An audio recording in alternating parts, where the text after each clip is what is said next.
আজকে আমরা এরকম একটা বাংলাদেশ যখন পেয়েছি, সেই বাংলাদেশে আমাদের মূল চাহিদাটা কি ছিল?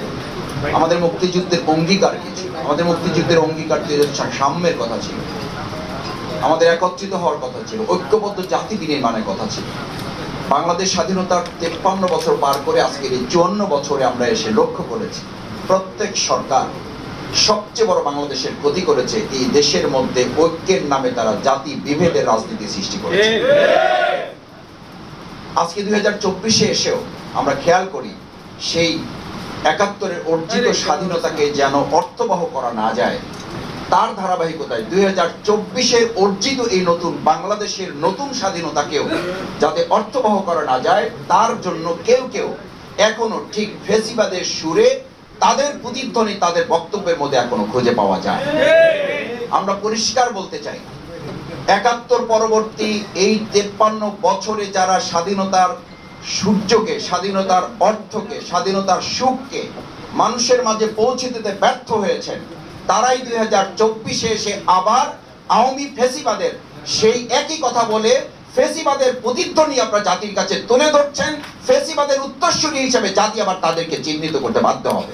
এই পক্ষ বিপক্ষের কথা তুলে এই ট্যাগিং এর রাজনীতি করেই তো আমাদের তরুণ প্রজন্ম স্লোগান তুলেছিল, তুমি কে আমি কে, রাজাকার রাজাকার। এই স্লোগান তুলতে তো বাধ্য করেছিল ফ্যাসিস্টরা। আবার যদি আজকের যুগে কেউ মৌলবাদীদের হাতে ক্ষমতা দেওয়া হবে না, এই কথা তো শেখ হাসিনা বলেছিল, এই কথা তো ইন্ডিয়া বলেছিল, সেই কথা যদি আজকেও বলে, আবার বলা হবে তুমি কে আমি কে, মৌলবাদ মৌলবাদ। আমরা পরিষ্কার বলি, বাংলাদেশ নিয়ে এখন আর কেউ এটা বলবেন না।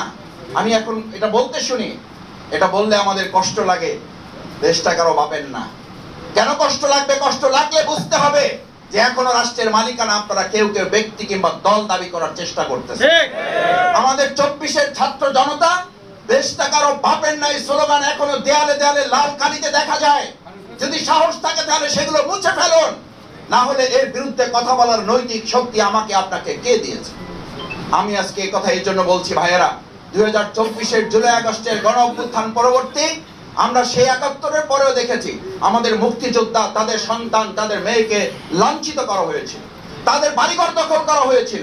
ঠিক একইভাবে 24-এ এই জুলাই আগস্টের গণ অভ্যুত্থানের পর এখন হান্নান মাসুদকে কেন আক্রান্ত করা হবে?